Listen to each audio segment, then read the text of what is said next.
next guest shot to fame on the hit show Dawson's Creek, and now you can catch him on Fox's sci-fi thriller Fringe. Take a look.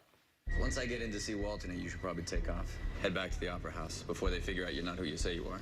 You've been there before, their DOD. It was in your debrief with Broyles after you showed up. Yeah, Walton wanted to keep me close when I was working on the machine. In a secure room. You said that's where he kept his classified files. If you worked in it, you must know how to get into it. Why are we talking about this, Lincoln? Just tell me where it's located, Peter. Oh, I don't believe this. You don't have to be involved. Of course they're gonna think I'm involved. Please welcome Joshua Jackson.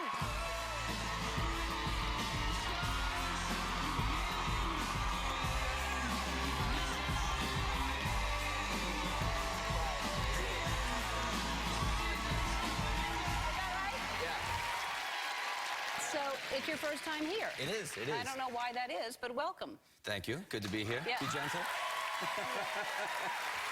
Thank you. And now, where do you live? Well, we shoot up in Vancouver, which is my hometown, so that's Beautiful, great. beautiful place. Vancouverite's here? Excellent. I told my mom to be quiet, but she's just, she's unstoppable. We've been up in Vancouver for the last 4 years. And then, in theory, I've been with a woman named Diane Kruger for the last 5.5 years. So, I agree. In theory, we would spend half of our life in Paris and half of our life in Los Angeles, but we've never quite been able to work that out. But, so when you say in theory, have you been there at all?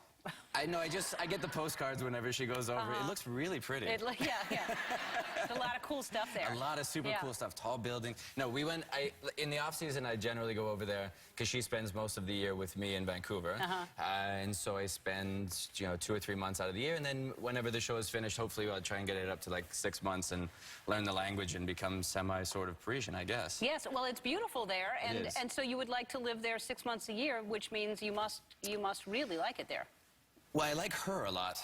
I'm pretty particular to her. Wherever she wants to go, I'm going to be okay with that. But I love the city. And, the legend of the angry Parisian, I think, is a bit overblown because my experience has been pretty good there. I've always had sort of, they at least try to speak English and they haven't been too rude, right? You've had this sort of same experience in Paris? No, they've been rude to me. Oh.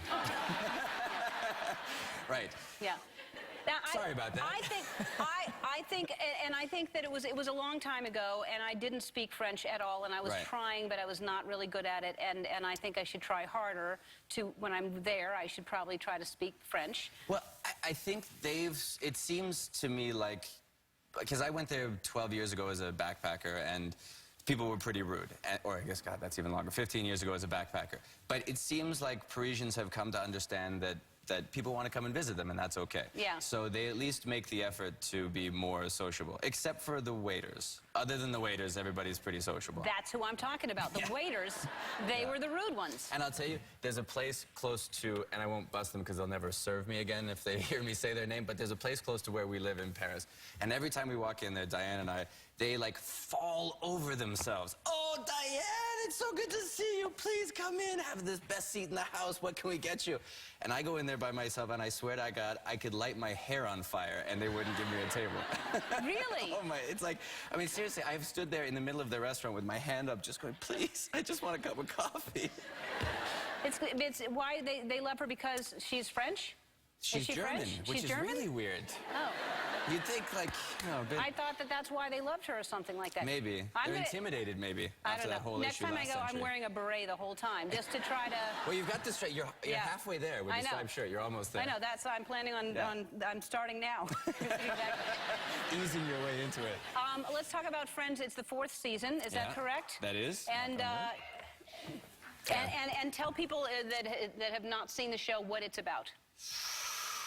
Well, it's not easy to describe my show in a nutshell, and yet you must. And yet I must, exactly. So I think what it's about is, it's actually a coming-of-age story about the star of our show, a woman named Anna Torv, who plays Olivia Dunham, set against the goriest, most disgusting backdrop you can possibly imagine. You know, your typical coming-of-age story. Right. It's a lot like Dawson's Creek, just with gory stuff. All right. Well, then, Not at all. there it is. I don't know, it's tough. Yeah. We have, at this point in the story, and this is what's cool about our show if you do watch it, is that it's a really deeply involved story. It had multiple universes, multiple versions of each of the characters. Right. So it's hard to encapsulate in just a single idea. Like, Right. for instance, that clip that you just had is actually not only not in the universe that you and I are existing in, it's not in the alternate universe that we used to exist in on the show, it's in a new timeline and the alternate universe. So it's a little convoluted. I'm going to hand out the flow chart later so everybody can follow And along. yet I bet Woody Harrelson has been there. In fact, I think he's our head He's there writer. now. Yeah. All right. Fringe airs Fridays at 9 on Fox. We'll be right back.